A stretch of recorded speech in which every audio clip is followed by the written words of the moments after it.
for all that period when people were blaming you for the breakup of the Beatles? Well, you know, I've been blamed, I don't know, maybe 30, 40 years now. You were aware of that going on? You were aware that's what people were saying? I was fully aware of it because it was like they was jabbing me all the time. Like acupuncture, you know, it is probably actually healthy that people jab me, and I was turning that negative energy into positive energy. John accused you of staring at Yoko, and he took it as an insult. Those were very paranoid times, I know. And let's face it, we didn't welcome Yoko in the studio. I know. Because we thought it was a guy thing. Yes. I mean, even the guys' wives and the girlfriends and stuff weren't really welcome in the studio. They could, you know, control room for a quick visit. Right. But actually sit in the studio with us, it was like, no, excuse me, we're working. Did you have the guts to say that to John? No. You did not. If you had said it was kind of obvious, though. Yes, but weren't you acting out passive-aggressively? You're sitting in the studio, you're just steaming, rather than saying, John, in a kind of a loving way, this is this is hurting me. I can't work this way to have someone observing. Everyone was just kind of sniping. We were just fuming. Right. Well, and John, sulking and being kind of, you know. Did John ever say, look, I'm bringing... He didn't ask permission to do it. No, he didn't. You know, the thing is, it was really just the initial shock of Yoko sitting on one of the amps. Right. You know, excuse me, that's my amp. Yeah.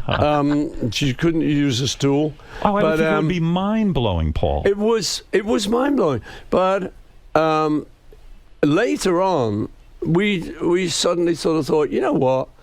John's in love with this girl. If he wants to bring her in the studio, we've got to cope with that. And we learned to cope with it. And, you know, I now feel that he had the right to do that. It might have been better if he'd been a little bit more diplomatic and sort of says, hey, guys, you know, I'd love her to be, I really love her and I just want to be near her all the time. Right. But we had to figure that out. And we did eventually, but it took some time. And there was a few... looks went on. Eventually, you even came to say that you feel Yoko was instrumental in John's solo career because the inspiration for Imagine and all of that, you feel came from Yoko, that that was his muse, so to speak. I think so. I think, you know, with the Beatles, we came full circle. And so when we broke up, it was the right time for us to break up. You were young guys. You needed to go off on your own. And he'd found, as you say, Yoko, his muse, and she was taking him in a completely new direction. Right. Sort of avant-garde, all stuff we'd liked, all stuff we'd admired in other people, but suddenly he had a ride on this bus. And that's why I think that one of the reasons that I'm healthy now is because we're healthy, well, sort of healthy, is because I went through all that. And thank you very much. So the negativity, you could turn that into a positive in some way. But it was very sweet recently, I thought, that Paul McCartney came out and cleared the air a little bit and said, look, you know, for those people that was very sweet of him to do that. I'm sure that, you know, she got tons of letters saying, how dare you say that? I mean, you know, because they like the idea of us being in a boxing ring, you know, sort of fighting. Talking about the business of the Beatles, and this to me is fascinating. When they break up, all right, and who knows who broke, you know, everyone has a theory. I know. Who broke it up? John. John did. Yeah. And he tried to pin it all on you. No, I don't think anyone tried to pin it on you. It just came out that way. That's a long story. But there was a meeting where John came in and said, hey, guys, I'm leaving the group. Right. He was with Yoko. He'd found Yoko. And John loved strong women. Yes. His mother had been a strong woman. His auntie who brought him up had been a strong woman. And bless her, but his first wife wasn't. She'd once said to me, you know, all I want is a sort of a guy who wants a pipe and slippers. Right. Come Stay home and do that. And I thought, whoa, that's not John. You got the wrong guy. And so John had met up with Yoko, and even though we thought, oh, God, a bit intrusive, you know, she used to sit in on the recording sessions, and we'd never had anything like that. Yeah. But looking back on it, you think the guy was totally in love with her. Yeah. And, you know, you've just got to respect that. So we did, and I do.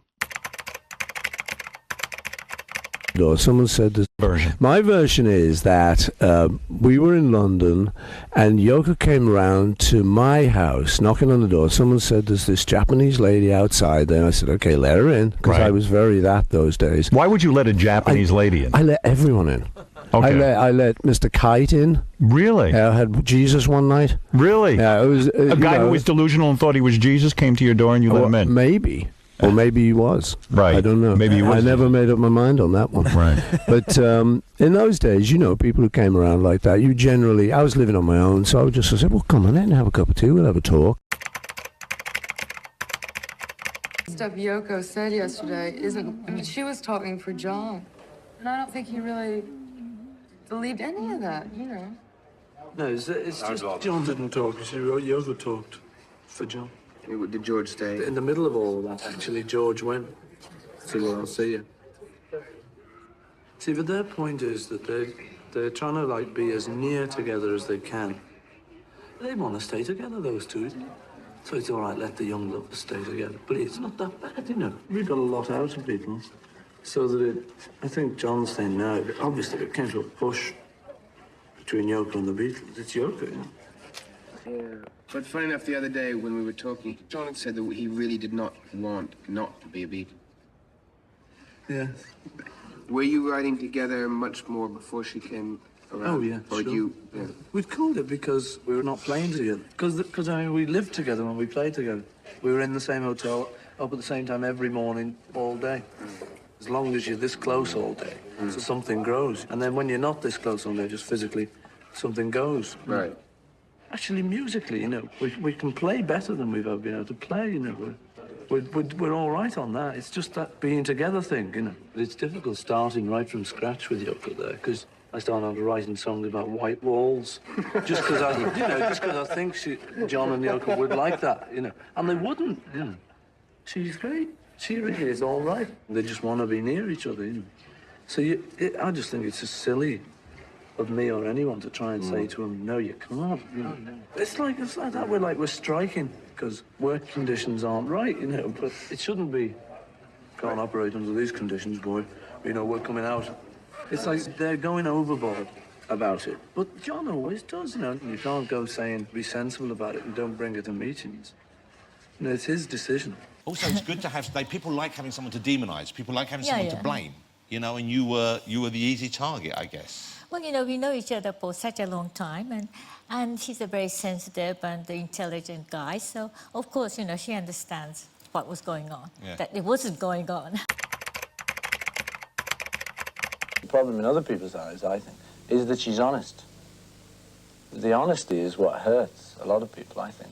We didn't know her too well, really, until quite recently, until maybe A few years ago. 80s, beginning of the 80s, when I just thought, well, maybe I've misunderstood. Maybe it's my mistake, not hers. So I telephoned her and started talking to her about just things generally. She said, why are you telephoning?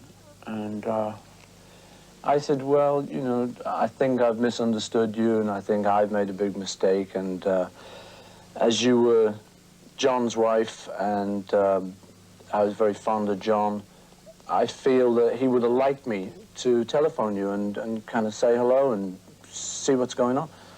And she said, well, don't do me any favors, don't do it out of pity or don't sympathy. I don't want that, I don't want charity. Which at first I thought, but I had to say, no, she's right, she's right.